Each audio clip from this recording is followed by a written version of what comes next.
Hey everybody, welcome back to 3 Acorn Bourbon. Got a really interesting one for you today, one I'm really excited about. We're going to tackle one of the rare bottled in bond wheated bourbons. And this one is delicious.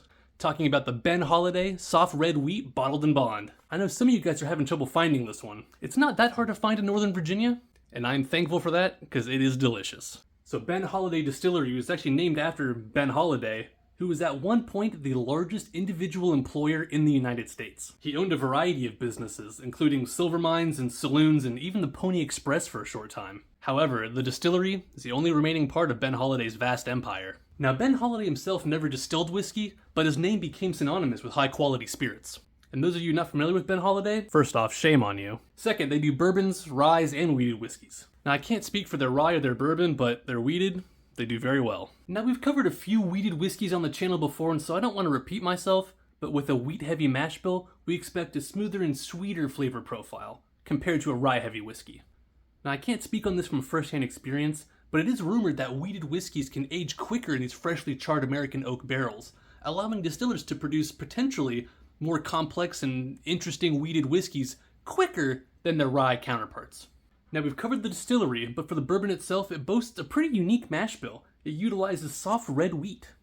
I don't know what that's supposed to do to the whiskey, but I haven't seen soft red wheat anywhere else. This wheated bourbon is aged 6 years and has achieved the bottled in bond status, meaning it meets specific federal criteria for quality and authenticity. And this whiskey was getting a lot of hype in 2023, and for good reason. Well, we've covered the distillery, we've covered the bourbon. Let's get into the tasting notes.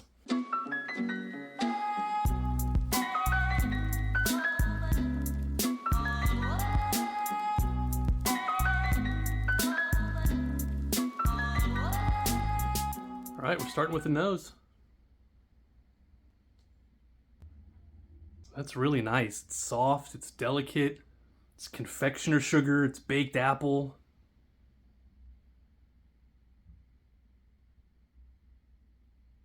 It's a little floral, a touch of cinnamon, a touch of clove.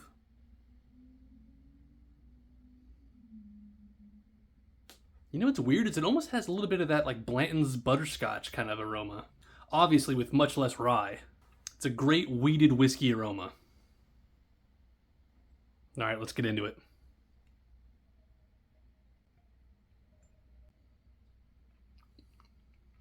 First off, it's like medium to medium full mouthfeel. It's like a chewy, velvety, coats the mouth. It's really nice. Now that baked apple is still there, but it also has like a little bit of subtle, very non-medicinal, like strawberry. An emphasis on like vanilla, cake frosting, a little bit of baking spice, but the real emphasis is on that sweetness. It's vanilla cake frosting over an apple cake, a little bit of strawberry drizzle.